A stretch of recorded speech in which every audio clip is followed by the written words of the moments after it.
मंजीत कौर को कभी पैसों का मोह नहीं था। उसे बस इतना चाहिए था कि उसका परिवार उसके सामने रहे, बच्चे हंसते खेलते रहें और घर में अपनापन बना रहे। लेकिन नई पीढ़ी के सपने अलग थे। सबको विदेश जाने की चमक दमक दिखाई देती थी। मंजीत कौर का पोता मनी भी जवान हो गया था। दादी उसे हमेशा समझाती, पुत्र पढ़ लिखकर यही सरकारी नौकरी कर ले, फिर तेरा ब्याह करेंगे, रोज घर आया करेगा और हम सब साथ खुशी से रहेंगे। मनी हर बार मुस्कुराकर हां बीबी कह लेता। वो दादी से मजाक में पूछता, जब नौकरी लग गई तो तेरे लिए क्या लेकर आया करूं? दादी हंसकर कहती, मुझे कुछ नहीं चाहिए, बस तू घर आ जाया कर। मनी दादी की बातें सुनकर उसे गले लगा लेता। लेकिन एक दिन दोस्तों को विदेश जाते देखकर उसके मन में भी बाहर जाने का सपना जाग गया। उसने दादी से कहा, बीबी मैं भी बाहर चला जाऊं? ये सुनते ही मंजीत कौर चुप हो गई। फिर धीमी आवाज में बोली, पुत्र मेरे जीते जी मत जा, बाद में जहां दिल करे चले जाना।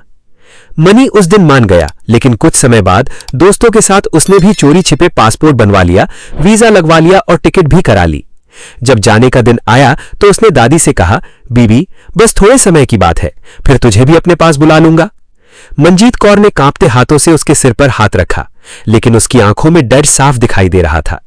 मनी विदेश चला गया और उस दिन के बाद दादी ने जैसे जीना ही छोड़ दिया। खाना कम कर दिया, बोलना कम कर दिया, बस दरवाजे की तरफ देखती रहती कि शायद आज उसका पोता लौट आए। उधर मनी भी काम में उलझ गया। कभी कभी इंटरनेट पर बात हो जाती थी, फिर एक दिन नेटवर्क की वजह से 2-3 दिन घर बात नहीं हो पाई। चौथे दिन जब उसने फोन किया तो घबरा कर पूछा, बीबी कैसी है? फोन के दूसरी तरफ कुछ पल खामोशी रही, फिर आवाज आई, पुत्र बीबी तो परसों चली गई, उसका संस्कार भी हो गया। ये सुनते ही मनी के पैरों तले जमीन खिसक गई। उसे बस एक ही बात अंदर से खाए जा रही थी, काश मैं रुक जाता। कौन सा महल बन जाना था विदेश जाकर। सच तो यही है, घर के बुजुर्गों को पैसे नहीं चाहिए होते, उन्हें बस अपने बच्चों और पोतों का साथ चाहिए होता है, क्योंकि उनके लिए सबसे बड़ी दौलत परिवार की मौजूदगी होती है।